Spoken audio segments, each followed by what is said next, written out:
This is the British Broadcasting Corporation.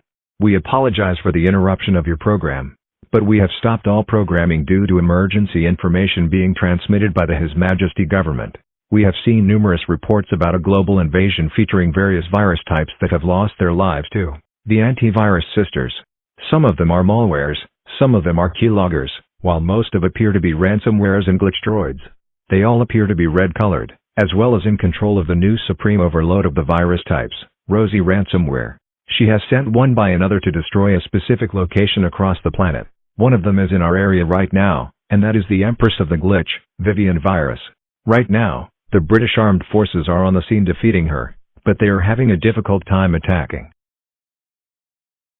Therefore, Vivian virus has slaughtered several of them. Most of them were critically injured or have lost their lives entirely.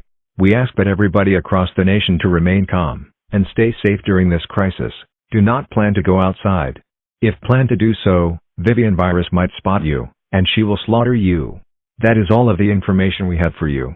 Please stay tuned to the BBC for more updates regarding the attack.